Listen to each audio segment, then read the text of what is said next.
Hello again. We're glad to see you back. Yesterday we explored curiosity. Today we're going to take a close look at our habits from the perspective of what we get out of them. Remember that automatic pilot idea we talked about earlier? Many times we do things without examining why we do them. What are the costs of our behavior, and what do we actually get in return? So today we're going to take a close look at this in the context of smoking. Imagine that you're in the freezing cold snow in the middle of winter without a coat. Someone comes by and hands you a hot coal and says, "This'll warm you up." You eagerly grab onto it and take in that warmth. "Ah, finally I'm warm," you think. Someone comes by and mentions, "Your hand is on fire," but you ignore them because you're busy getting warm. You only realize what's going on when you've been burned. That's what a lot of life is like.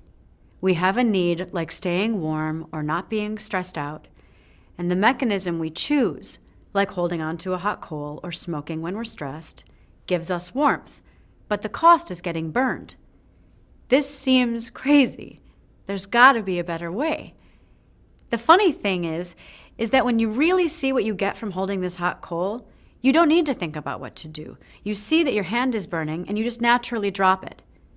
The trick is to be curious and to see really clearly what we actually get out of our habits and what the cost is.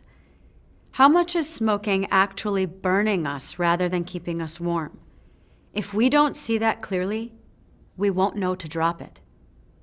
On the flip side, what do we get when we practice mindfulness? What is it like when you practice the body scan regularly in the morning? What do you get from practicing it at night when you go to sleep? Is this a hot coal or a diamond? What do you get when you're curious about something? What's it like when you ride out a craving using rain? The more we can see clearly what a hot coal is and what a diamond is, the more we'll naturally drop the coal so we don't get burned, and we'll collect the diamonds. Today, just chew on these questions. Each time you smoke, really be curious and look at it carefully. Smoke mindfully and ask yourself, what do I get from this? What do you get from it? One thing is for sure, if you keep picking up and holding onto that coal, you'll keep the habit loop going. But what else do you get?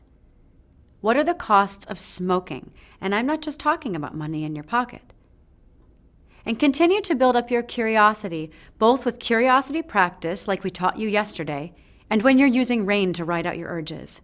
Bring this playful curiosity to as many things as you can throughout the day as you explore the world. Good luck.